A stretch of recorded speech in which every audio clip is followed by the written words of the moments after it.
आप जो हमने व्यवस्था यहाँ बनाई है, जो हमारे कंट्रोल में है, आप इसमें कहीं पर भी मेरा एक फोटो भी दिखा दीजिए। पीके फॉर सीएम तो बहुत बड़ी बात है। हमने ना कोई दल बनाया है, ना हम उस दल के नेता हैं, ना हम अपना कहीं तस्वीर लगाते हैं।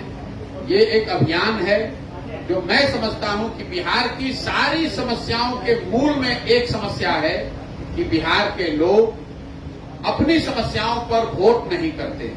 तो जन सुराज की का जो उद्देश्य है वो सिर्फ और सिर्फ ये बताना है लोगों को कि भाई जो आपकी समस्या है, आपके बच्चों के भविष्य से जुड़ी हुई जो बात है, कृपा करके आप उस पर वोट दीजिए। जिसको वोट देना है दीजिए, हमको उससे मतलब नहीं है, लेकिन वोट आप बच्चों के पढ़ाई के लिए दीजिए, रोजगार के लिए दीजिए। सिर्फ बात करते रहने से, मैंने अभी आपको गिनाया इतनी समस्या, हम तो आज देख रहे हैं तो समझ रहे हैं। आप में से बैठा हुआ कौन आदमी जो समस्या नहीं जानता है? और आप और हम तो जान रहे हैं, इस पर चर्चा कर रहे हैं। जो लोग इसको भोग रहे हैं वो तो रोज इसको फेस कर रहे हैं। लेकिन वही व्यक्ति जब वोट करने जाता है तो इन समस्याओं के बारे में भूल जाता है और वो वोट करता है जाति के नाम पर, धर्म के नाम पर, मोदी जी का चेहरा देखकर, लालू जी के डर से भाजपा को, भाजपा के डर से लालू जी को। वो कभी अपने बच्चों के लिए वोट नहीं करता है। और यही बिहार की सबसे बड़ी समस्या है मेरी समझ से। और इसीलिए मैं ये प्रयास कर रहा हूं कि गांव गांव जाऊं, लोगों को समझाऊं, और लोग अगर समझेंगे तो नई व्यवस्था बनेगी। लोग नहीं समझेंगे तो इसको कोई सुधार नहीं सकता है।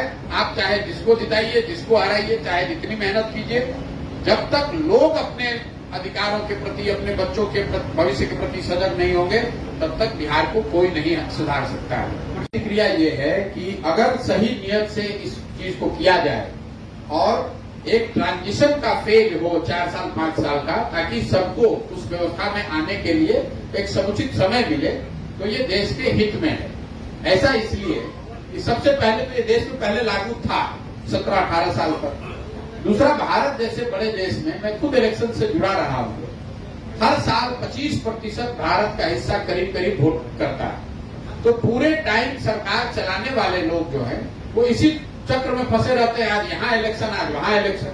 अगर इसको एक बार या 2 बार में किया जाए तो ज्यादा बेहतर होगा। उससे खर्च भी बचेगा और जवाबदेही भी बचेगी। जनता को भी एक बार ही निर्णय लेना होगा। अब लेकिन चूंकि ये व्यवस्था 67 के बाद से करीब करीब 50 वर्षों से बन गई है, इसको ओवरनाइट अगर आप ट्रांजिशन करेंगे तो उसमें दिक्कत आ सकती है। तो अभी सरकार शायद बिल ला रही है, जैसा आप मीडिया बंधु बता रहे हैं, बिल को आने दीजिए। अगर सरकार की नीयत सही में ठीक है, इस चीज को होना चाहिए, होने से देश को फायदा है। लेकिन मैं फिर इस पे एक क्वेश्चन जरूर डालूंगा।